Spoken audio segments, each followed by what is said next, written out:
Good morning everybody, I'm Steve and welcome to Green Side Up.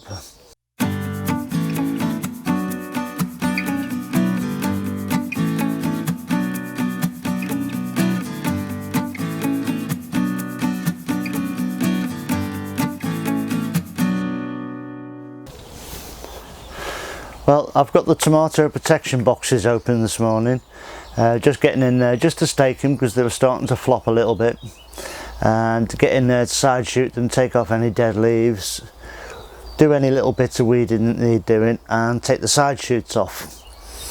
Now I've not got rid of the side shoots, I've kept them and I've planted them within the bed there in case I lose one or two plants or I snap a top off one when it's half grown or something.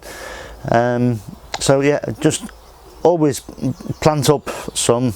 They will be later to harvest, but you will get a crop off them, and especially if you lose a plant, it's a good method. So here we have the side shoots in the ground. All I've done is just taken them off the plant and plunged them straight into some loose soil, firm them and water them, and there's about 6 or 7 in there. I would expect half of those to survive, the rest will just flop over and wither away. But you know, if I get 1 or 2 spare plants, then it's handy. These plants are going to stay in here for at least another week yet, due to the overnight temperatures. I checked this morning on BBC Weather, and temperatures for this area are anywhere between 5 and 7 degrees for this week overnight. That's a little too cold for tomatoes to be exposed, so I'm going to keep them closeted up. Ideally what you want are overnight temperatures of 10 degrees, and this stops them from being checked. What this is it just sort of goes into semi-hibernation. It like wraps itself up in a duvet for a couple of weeks and won't come out of sleep until it's fairly warm again. But in that time period it will slow down and stop growing, or certainly slow its growth down. And you don't really want that because it could take a little while for it to get going again. So it's fairly well documented fact this, that you know, you really need those overnight temperatures of 10 degrees to sort of grow tomatoes and grow them well. I don't particularly want to check them. I've got the ability to protect them, so I will. There we go. We'll have another look in about a week's time, and when the temperatures are more favourable I'll remove that defence around it, or if the tomatoes hit the top I'll take the top off, and we'll go from there. We'll just take it week by week.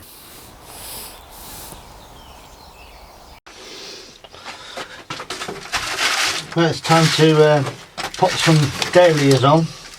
Back at home now in the greenhouse.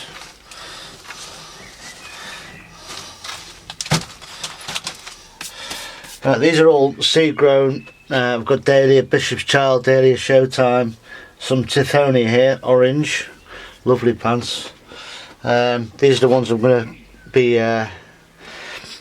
potting on now. So I'll just swap them around and crack on with it. Nice little plants. I'll just get them potted on and I'll get them down to the allotments in the mornings.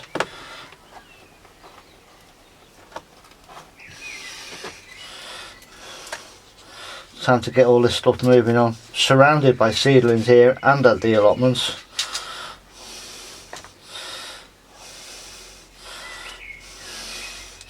So it's time to get a move on with this stuff.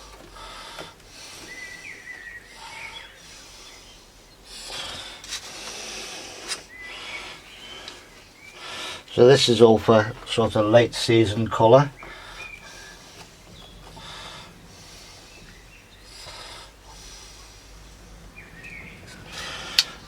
I've got Dahlias to grow from tubers, Dahlias from seed.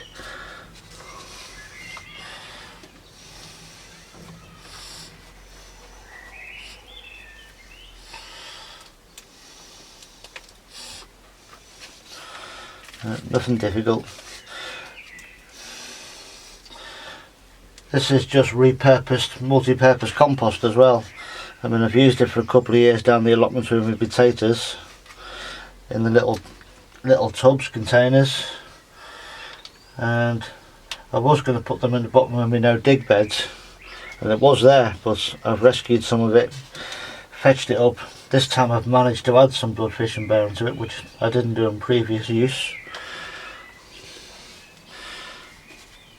So these should grow on quite strongly, and I've also put some vermiculite in it just to keep the mix nice and light, loose.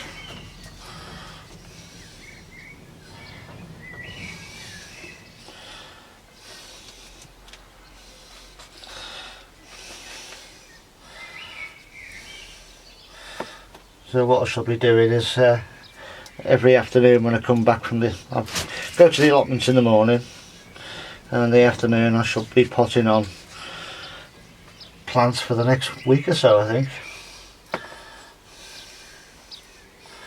just to get caught up.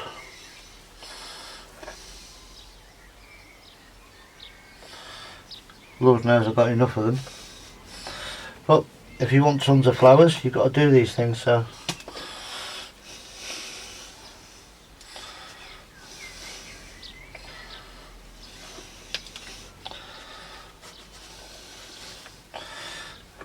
I always find it quite amazing, actually, a very small flat of little seedlings like that, and suddenly you've got hundreds and hundreds of plants.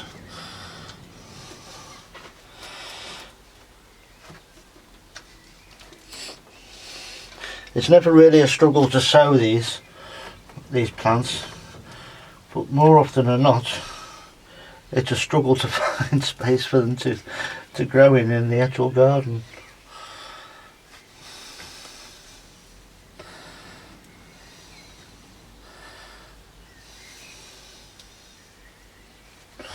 So there we go, that's that one. Dahlia Bishop's Children.